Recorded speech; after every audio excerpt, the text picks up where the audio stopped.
C'est avec les oiseaux que je vous réveille ce matin. Écoutez-les émerveiller la nature. Écoutez ces oiseaux qui travaillent sur les forêts, sur les champs, sur les arbres.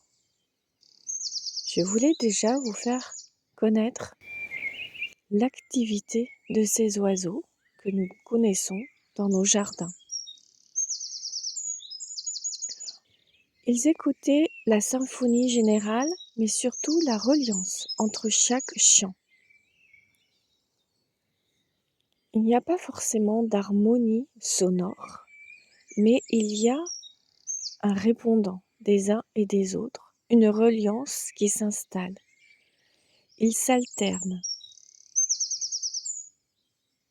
Ils s'écoutent.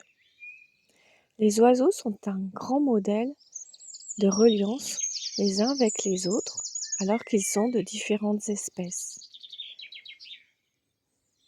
Ils savent parler quand c'est le bon moment.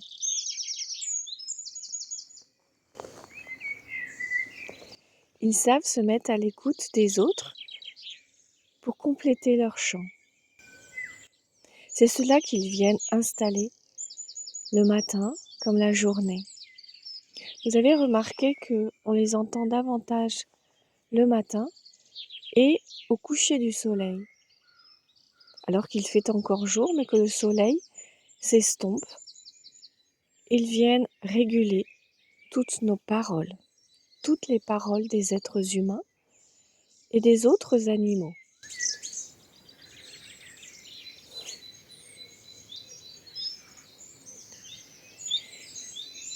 C'est une communication qui s'installe.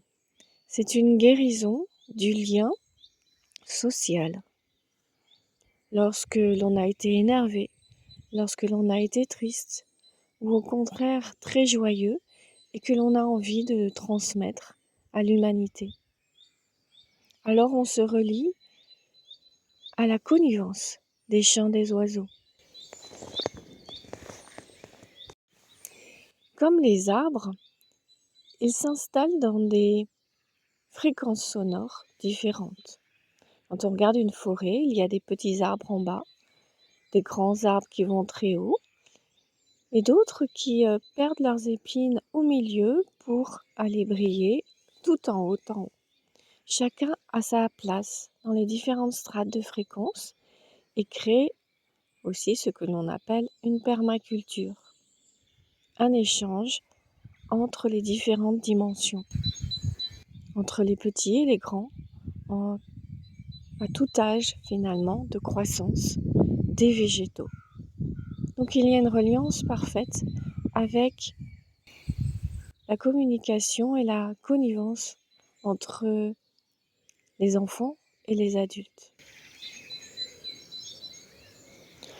Les enfants aiment écouter les oiseaux parce que cela leur rappelle aussi des chants qu'ils entendaient, inaudibles pour les adultes, mais qu'ils entendaient en tant que petits, tout bébés, et qui leur rappelaient en fait des chants très enchanteurs du ventre de leur mère.